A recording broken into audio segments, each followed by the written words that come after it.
de obesidad en niños y adolescentes. O sea, ustedes saben que pues mi especialidad es de adolescentes, pero pues esta clase la enfoqué también a esa pediatría, sobre todo porque en los niños está la base desde el periodo, yo diría, perinatal o antes, prenatal, preconcepcional.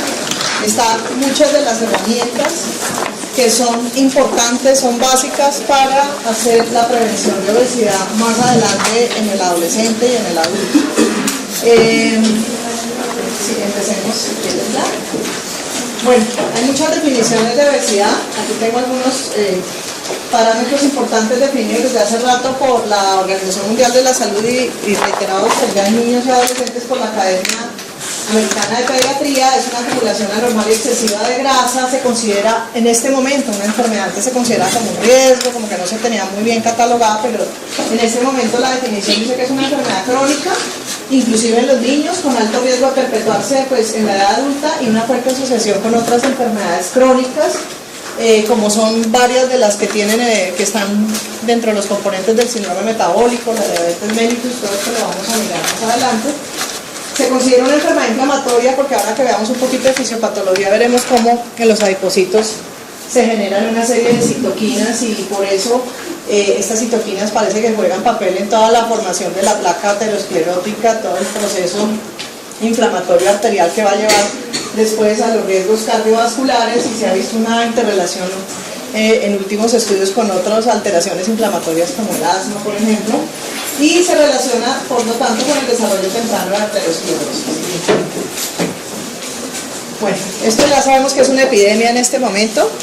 Antes no se hablaba tanto de obesidad. En el mundo hay un aumento global en los últimos años y en los países desarrollados se presenta más en los estratos socioeconómicos bajos, a diferencia de los países como el nuestro, donde se ve más en estratos socioeconómicos altos, aunque la tendencia epidemiológica de transición nutricional ha hecho que ya en nuestro país también se esté viendo en estratos más bajos. Entonces es importante, como les decía, tener en cuenta que cuando aparece desde pequeños, desde la época de lactancia, infancia, niños gorditos, si no se hacen los correctivos a tiempo, realmente se va a llegar a ser después un adulto obeso. Unos datos epidemiológicos en Estados Unidos especialmente, que es donde pues de todas maneras hay como más reportes. Desde 1960 en niños y adolescentes se ha triplicado hasta nuestros días la prevalencia de sobrepeso y de obesidad, en este caso de obesidad, pero sobrepeso también es la misma tendencia. Y los datos más recientes en población pediátrica de obesidad en Estados Unidos, 17.1%, con algunas diferencias étnicas, raciales, pues allá se ve que hay mayor porcentaje de prevalencia en los afroamericanos y en los hispanos, sobre todo mexicanos, que es lo que llaman ellos hispanos, que viven en Estados Unidos. En sobrepeso, la prevalencia para este año, para estos últimos años, 37.2 en niños y niñas mayores de 6 años. También se han hecho algunos estudios más recientes en población ya de más chiquitos, que antes pues no se hablaba mucho del tema de sobrepeso o obesidad, porque se pensaba además que el niño gordo era un niño sano, de 10 a 20% en los más chiquititos. Siguiente. Algunas estadísticas comparando un poco, ya en Colombia pues empiezan a tener datos epidemiológicos. Sabemos que hay una encuesta del estado nutricional de los colombianos que se hace cada 5 años, que es el ENSIN, y tenemos en España un estudio grande que se hizo unos años antes, que es el ENKID, que también trató de, pues, para estimar los datos de prevalencia de obesidad y sobrepeso en población pediátrica, en niños y adolescentes. Vemos como en el estudio ENKID de España 2003 la prevalencia de obesidad estaba en el 6.3%, y como debido a toda esta transición de países como el nuestro, que pues obviamente comparando con España es un país de menor desarrollo, años después estamos con la misma tendencia que ellos tenían, pues no igual pero muy similar, donde ya la obesidad en población de 5 a 17 años, según ese reporte encima, está en el 4.1%. Algo similar sucede con sobrepeso. En España, en el año 2003, teníamos en esta población de 2 a 24 años un 18.1%, que ya en Colombia para el año 2010 se alcanza un porcentaje similar a lo que veíamos en un país desarrollado hace unas décadas, 17.5% en población de 5 a 17 años. Bueno, ¿cómo diagnosticamos la obesidad? Como decía un profesor mío de endocrinología pediátrica cuando estaba haciendo la residencia, mire, lo primero es visual, usted ve lo que ve el niño gordito, sobre todo cuando se desviste, porque a veces con la ropa uno no puede ver, ve el niño o el adolescente y le ve el exceso de adiposidad. Entonces la apariencia es importante, pero obviamente uno tiene que confirmar con algunos parámetros antropométricos, y el más utilizado en este momento, el que más se correlaciona, es un estándar pues ya determinado de la manera internacional, que es digamos, que hay una alta correlación según varios estudios clínicos para medir adiposidad, aunque no es lo más exacto, a veces puede tener algunas fallas. Vemos de pronto adolescentes con atletas con mucha masa muscular que nos pueden dar con índices de masa corporal que hoy día tiene sobrepeso. Algunas razas tienen sus estructuras óseas más pesadas, como la raza negra. Entonces hay que saber también mirar la parte visual, mirar otros parámetros. Lo más exactos son impedanciometrías y unos métodos pues que ya obviamente de rutina en el ambiente clínico no se hacen más en ambientes con fines de investigación, pero de todas maneras tener en cuenta que lo más práctico siempre hay que sacar el índice de masa corporal. En los pacientes de mayores de 5 años, donde ya el estándar está determinado en las gráficas. Los más chiquitos, ustedes saben que son otros parámetros que yo manejo menos, que es todo lo que ven en AYEPI, que es el peso para la talla, el peso para la edad, bueno, la talla para el peso para la talla. El estándar clínico internacional es esto, que ya ustedes saben todos cómo se calcula, es el peso en kilogramos sobre la talla en metro, sobre la talla al cuadrado. Puede ser también coger el peso, dividirlo sobre talla y dividirlo otra vez sobre talla. Es más rápido que sacar la talla al cuadrado y después hacer la otra operación. Ustedes están y lo pueden hacer muy rápido. Algunos sistemas de historias clínicas ya le dan automáticamente el dato, pero pues toca tener siempre la calculadora a la mano para poderlo sacar de manera rápida. Y de acuerdo a eso que determinamos según los gráficos centilares, pues inicialmente eran los del CDC, pero hoy en día ya no son en percentiles, sino pues ustedes saben las regresiones estándar que promueve la OMS en sus últimas gráficas que ya fueron adoptadas en Colombia para sexo y edad. Entonces, cuando eran percentiles de las gráficas del CDC, se hablaba de obesidad mayor de 95. Y ahora, con las últimas de la OMS, mayor de 2 desviaciones estándar, que tienen pues una correlación similar. Para sobrepeso se habla de 85-95 percentil o entre más 1 más 2 desviaciones estándar en las gráficas de la OMS. Otras medidas que nos van a ayudar: el perímetro o circunferencia de cintura, porque realmente cintura, cadera son medidas que están más estandarizadas, y ya hay en adultos pues unas estandarizaciones que ya sabemos para poder definir sobrepeso y obesidad. En los niños todavía no hay estándares, algunos países las están sacando de manera aislada, pero eso implica hacer casi que un estudio igual que las gráficas de crecimiento para poder saber cuáles son los promedios normales por sexo de los niños. Lo que sí hay, y ya hay en diferentes países puede haber unas pequeñas diferencias, pero cada país tiene como sus estándares. En España hay unas, en México, los que usan en Estados Unidos dicen para hispanos mexicanos, los que más podemos de pronto, como son hispanos, adaptar a nuestro medio serían, porque en Colombia los que obviamente creo que van a sacar esos estándares también, porque los que hicieron las gráficas, el grupo de MEDESCO, que es el grupo de endocrinos pediatras que hicieron toda la adaptación de las gráficas en Colombia, o sea, hicieron gráficas para niños colombianos, también están parametrizando todo esto del perímetro abdominal, y tendremos prontamente tablas colombianas. Sin embargo, pues podemos encontrar algunas tablas, y lo importante es mirar, esas tablas están para edades de 2 a 18 años y de diferencias por sexo, y cuando veamos que le medimos es importante la medición, porque debe ser a la altura de la cresta ilíaca. No es exactamente lo que llamamos aquí la cintura de la parte, sino la cresta ilíaca, un poquito más abajo y la parte más prominente del abdomen, para que quede bien medido, porque de esa manera midieron los estándares para poder comparar en las tablas. Entonces, si es por encima del percentil 90, según edad y sexo, pues vamos a hablar de un aumento del perímetro abdominal, y eso es importante porque sobre todo esos niños que tienen aumento de esa circunferencia tienen una alta asociación con el riesgo de síndrome metabólico, de resistencia a insulina y de riesgo cardiovascular. El índice cintura-talla es otro que sí está estandarizado en los niños y se relaciona con aumento también de grasa abdominal y mayor riesgo metabólico y cardiovascular. En niñas, si es mayor de 0,48, o sea, es lo que mide la cintura, como les estaba explicando, sobre la talla del paciente, más de 0,48, estaría aumentado ese índice, y en los niños más de 0,5. Otras medidas que se hacen, que tampoco normalmente de pronto las nutricionistas, nutriólogos, algunos endocrinólogos pediatras tienen los glicómetros, pero ustedes saben que en la consulta general de atención primaria pues es para consultas más especializadas. pueden pedir pliegues y algunas circunferencias. La del brazo, digamos, es la más usada, y para eso pues también hay tablas con percentiles. Si está por encima del percentil 90, pues hablaremos de un aumento de los pliegues, pliegue tricipital, pliegue subescapular. Hay varios que se pueden tomar y están estandarizados también con tablas. Siguiente. Y hablando un poquito del tema de etiología de la obesidad, realmente, pues, como vamos a ver, es multifactorial. O sea, hay obesidades que se llaman primarias o exógenas o simple, y la obesidad endógena, que es secundaria a alguna causa patológica o algún síndrome genético que produce esa obesidad. De todas maneras, hay un factor común a todas, y es que hay un desbalance entre el ingreso y el gasto calórico. Ya veremos un poquito de la fisiopatología, por qué se produce esto, y algunos factores condicionantes que pueden ser desde genéticos, pero hay uno muy importante que ahora está surgiendo por estudios más recientes, y que está y por eso decía, la prevención viene como desde la época prenatal, que es lo que hablamos de la programación intrauterina. Siguiente, ahí vamos a hablar un poquito más en detalle. Se trata de una respuesta adaptativa.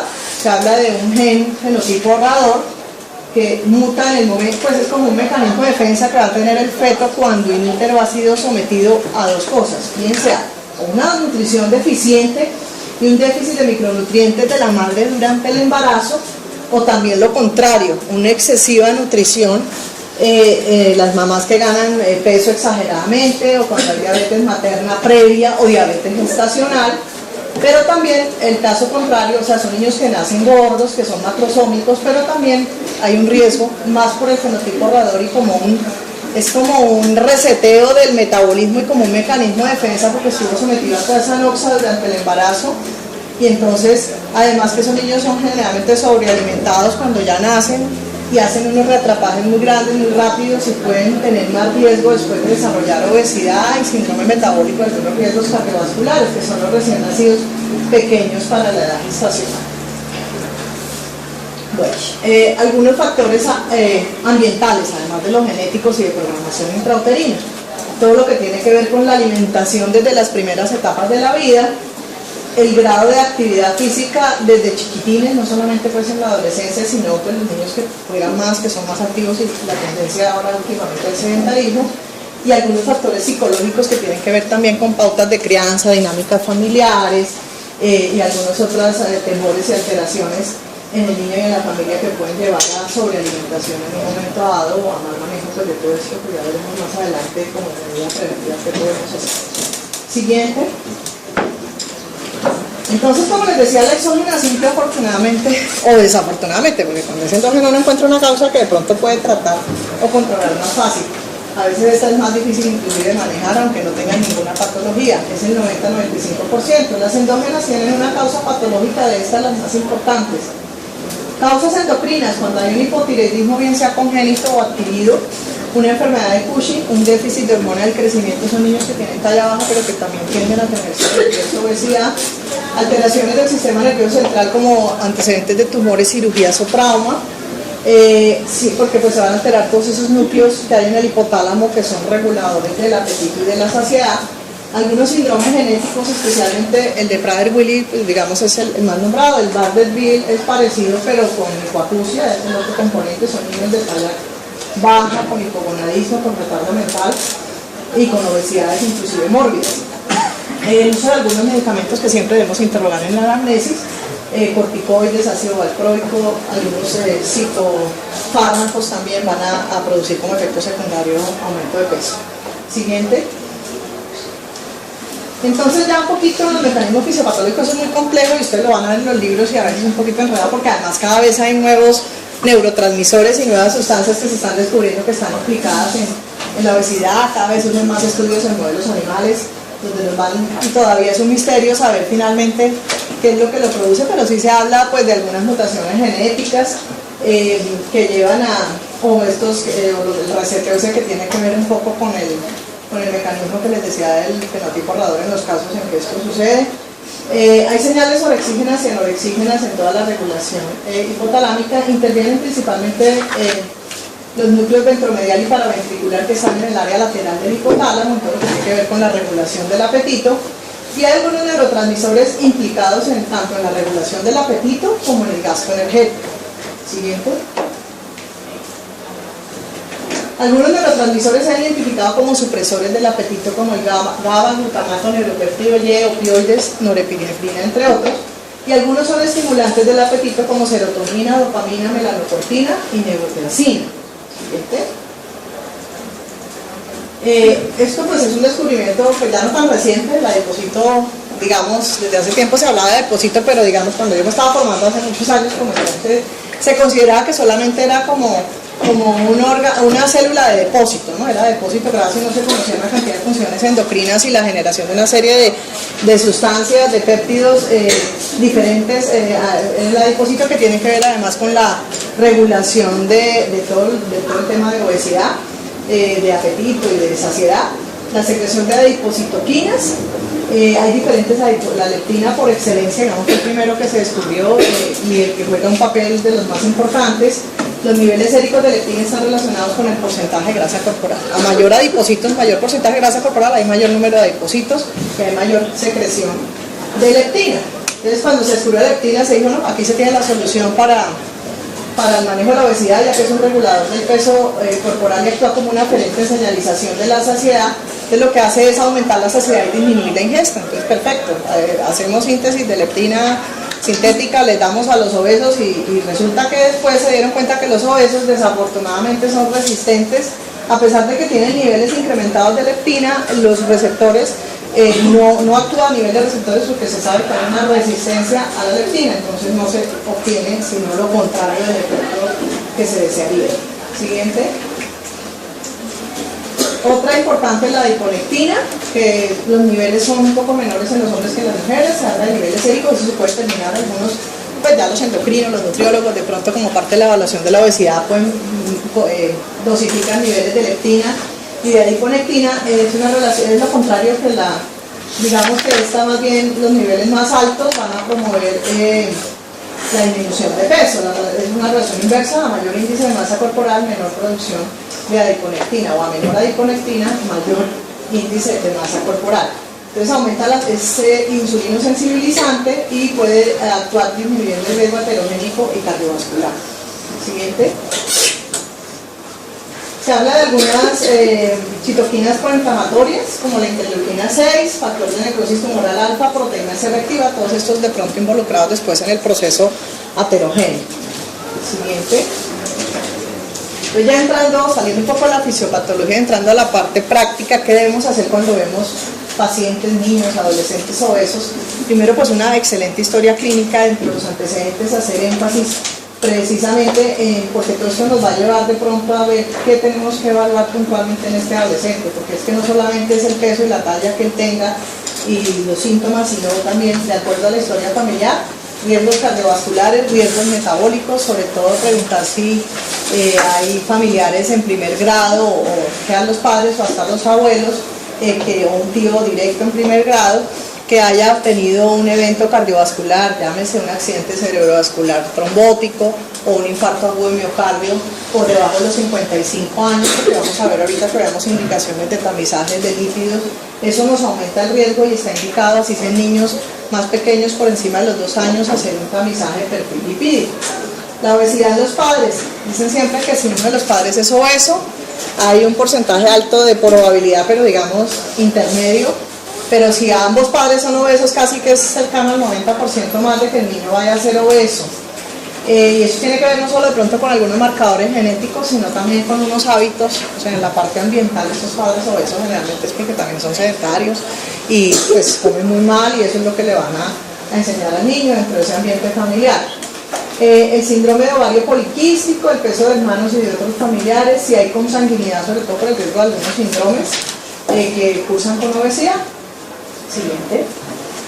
En antecedentes personales, obviamente ya lo dije cuando hablamos un poco de etiología, tener en cuenta siempre lo perinatal, porque un niño gordito, así sea ya pues adolescente, me devuelvo más en ese caso a la parte perinatal, ganancia total de peso de la madre si hubo un exceso de ganancia de peso, si hubo presencia de diabetes gestacional, peso y talla al nacer, importantísimo duración de lactancia materna, sabemos que es un factor protector y que se está recomendando porque Se sabe que cuando hay lactancia materna exclusiva mínimo 6 meses y se puede ya acompañar de otros alimentos hasta el año, es un factor que, y parece que es que la leche materna tiene algo de leptina, o sea, se están estudiando algunas de estas sustancias que pueden en un momento dado favorecer la prevención de obesidad.